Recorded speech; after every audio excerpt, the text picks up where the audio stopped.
Naruto এনিমের মধ্যে আমরা একাধিক হোকাগে দেখতে পাই এবং নারুতো এনিমের মেইন ক্যারেক্টার নারুতোর ড্রিম এবং গোলই ছিল হোকাগে হওয়া। তো আজকের ভিডিওতে আমরা নারুতো এনিমের সবচেয়ে স্ট্রংগেস্ট 5জন হোকাগেকে র্যাঙ্ক করতে যাচ্ছি। তো চলো বেশি দেরি না করে ভিডিওটা শুরু করা যাক। কোন হোকাগে কোন র্যাঙ্কে আছে এটা তোমরা কোনোটাই মিস করবে না, তো ভিডিওটা স্কিপ না করে পুরোটা দেখো।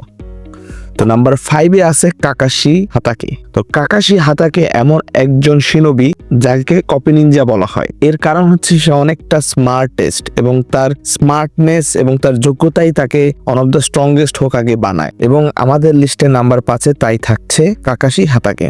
এবং নাম্বার 4-এ জায়গা দখল করছে হাশিরামা সেনজো। হ্যাঁ, নাম্বার 4-এ আছে হাশিরামা সেনজো। হাশিরামা সেনজো হচ্ছে গড অফ শিনোবি। সে ও মাদারা মিলেই কোনোহা ভিলেজ প্রতিষ্ঠা করেছিল। হাশিরামা এমনিতেই একজন স্ট্রং শিনোবি, কিন্তু তাকে আরো বেস্ট বানায় তার থিঙ্কিং। এ নিয়ে বিস্তারিত ভিডিও চাইলে অবশ্যই কমেন্ট করতে পারো। Number 4, Tobirama Senju. তো তোবিরামা সেনজো হচ্ছে হাশিরামা সেনজোরই ভাই এবং কম সময়ের জন্য হোকাগে হয়ে তোবিরামা সেনজো কোনোহা ভিলেজের ডেভেলপমেন্টের জন্য ইফেক্টিভ কাজ করেছে। সে হয়তো তার ভাইয়ের মতো অতটা পাওয়ারফুল ছিল না, কিন্তু তার লিডারশিপ এবং ডেভেলপমেন্ট পদক্ষেপগুলো তাকে এজ এ হোকাগে অনেকটা এগিয়ে রাখে। Number 2, Minato নামিকাজে। মিনাতো একজন পারফেক্ট হোকাগে। অনেক কম সময়ের জন্য হোকাগে হলেও মিনাতো তার দায়িত্ব পারফেক্টলি পালন করেছে এবং আমাদের দিয়ে গেছে the strongest হোকাগে of all time. হ্যাঁ, নাম্বার 1, নারুতো উজুমাকি। হ্যাঁ, আমি বলছি নারুতো উজুমাকির কথা। নারুতো দিনে দিনে এতটা পাওয়ারফুল হয়ে গিয়েছে যে কারণে তার আমলেই কোনোহা ভিলেজ সবচেয়ে সেফ ছিল।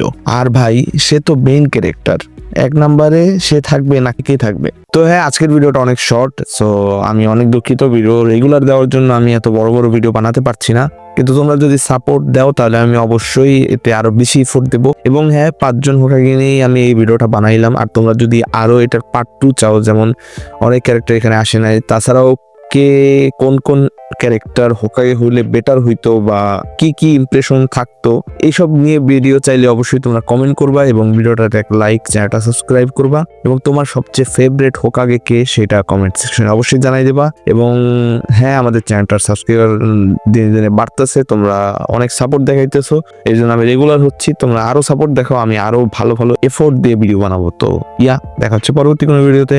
ততদিনের জন্য গুড বাই।